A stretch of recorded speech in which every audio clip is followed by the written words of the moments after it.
The battle is being fought one family, one physician, one health center. That's why we're doing as well as we are. We're talking about the minority and strategies against the minority. So I have the solution.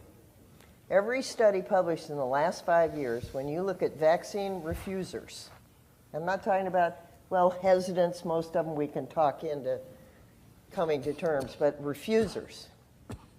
We'll just get rid of all the whites in the United States because Houston is the most diverse city in the entire United States. There's 7 Asian languages spoken in that city. I've been a minority for more than 20 years in the city of Houston. The majority is, we call Hispanic. That is not a race or an ethnicity. That is a political designation. But a lot of them are from Central, South America, Mexico. Guess who wants to get vaccinated the most? Immigrants. Ah, yes. A lovely video from the most regal Sneedmeister. You know, Sned, I love your accent. It reminds me of Mr. Darcy from Pride and Prejudice, which is a great movie, by the way. The one with Keira Knightley. So let's get down to it. You know, I listened to your video and I did my best to listen and not get caught up in my feels, as you were saying.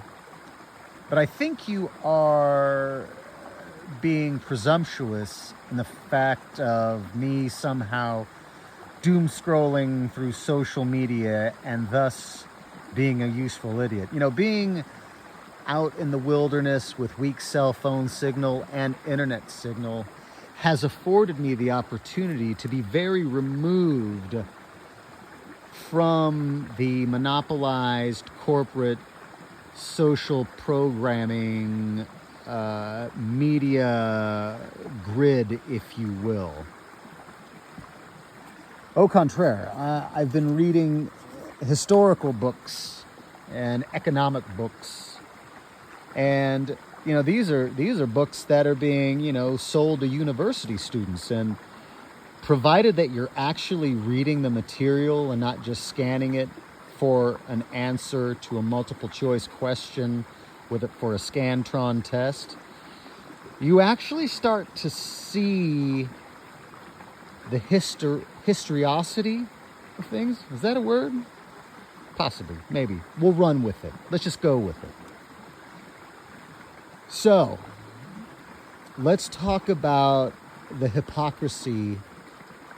No, let's backtrack before we get to that point. Let's talk about the historical economic perspectives that you were alluding to, lining up the old iron sights of today versus yesterday. And I would say if your argument was logical and cogent, then we wouldn't be seeing the problems that we are. Now, of course, if and then ultimately is a conditional statement, right? I'll still go with that. If what you posit is true with regards to the economic perspective of yesteryear versus today, wages, prices, and all that jazz, then we wouldn't be seeing the problems that we have today. Secondly, you bring up the hypocrisy of me saying that heritage Americans should collectivize while denouncing the Who's and the Who's collectivizing. And I'll be honest, I always find arguments pointing out hypocrisy to be very shallow and weak. And hypocrisy arguments are what we see by the fuck ton, and I think that's a scientific term, fuck ton, by the Democrats and the Republicans when they're vying for sympathy, support, yada, yada, yada. So heritage Americans collectivizing is the very real reason we were able to kick out the British and secure our Bill of Rights. Heritage Americans collectivizing and looking out for their own, which includes African Americans who were part of that heritage group, is a good thing. Because the who's that are collectivizing has been bad, not only for this country, but for the 116 other countries that have historically kicked them out. And that, mon frère, is a fact that neither you, Shafe, Sopal, and others who are quick to defend the who's in Whoville never want to address. It's the elephant in the room that you guys go out of your way to avoid. And I'm wondering if you have the strength to turn that powerful perception of yours inwards or towards the mirror of self-reflection and really give yourself a hard squint and think about that. Do you really think 116 countries over the history of mankind, the most recent being Guatemala, do you really think it was for just obtuse and shallow reasons? Do you really think it was because of the cornering of some fast fashion haberdashery market, only hiring your fellow who's for movies or serving gefilte fish every day at school lunches? No. It was for very real, tangible, economic reasons that were leading people to ruin. When the who's in Whoville own all of the media, all of the financial sectors, all of the military industrial complexes, when they're owning the majority of all of the important institutions and thus steering the dialogue, how can you even be sure of what you're talking about if you aren't actively seeking out contrarian narratives?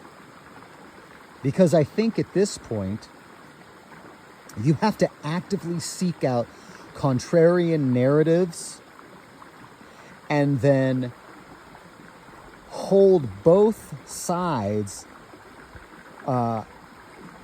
in view, if you will, in mental view, and then come to your own conclusions.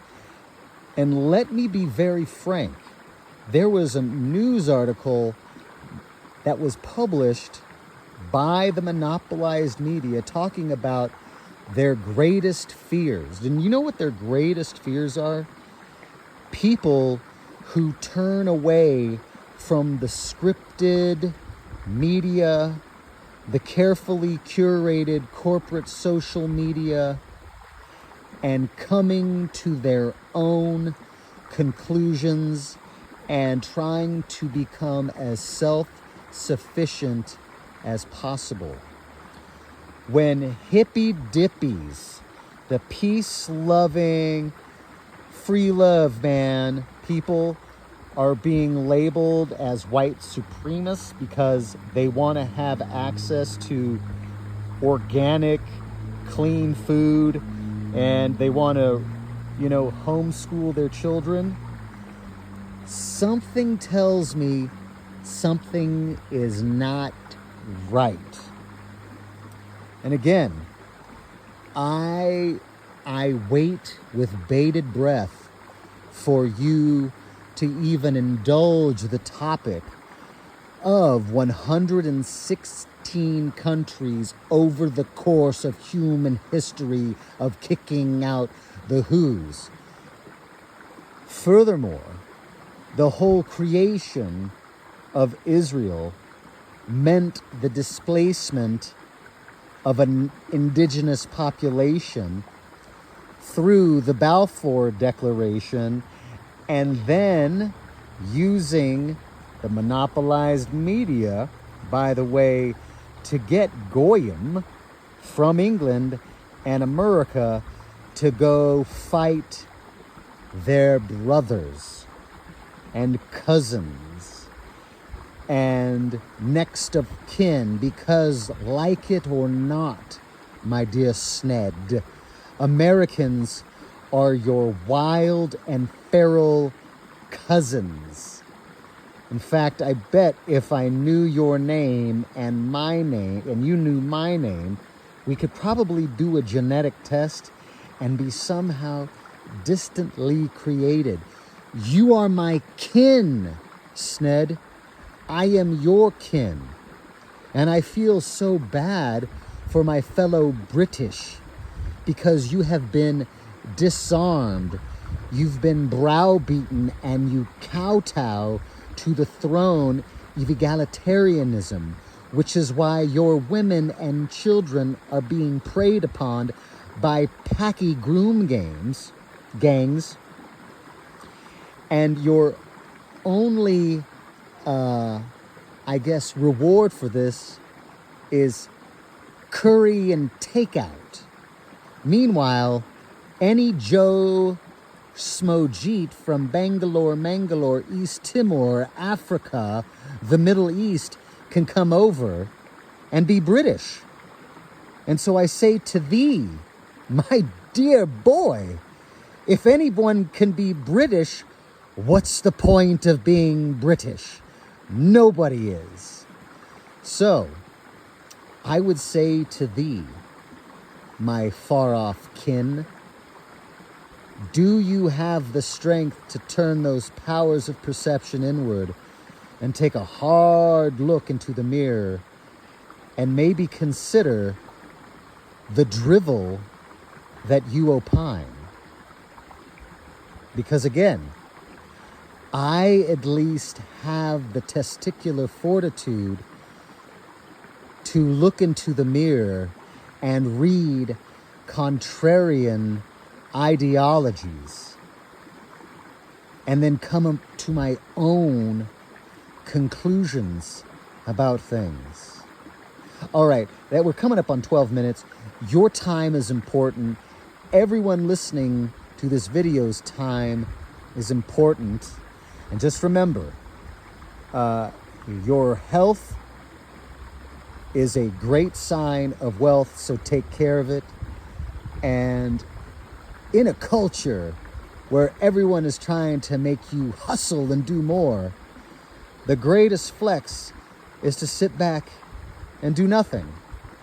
And just remember, those who say they are trans are tacitly admitting that they are not who they say they are. Hugs and kisses. Be well. I hope you're able to find contentment as the world burns. Be well.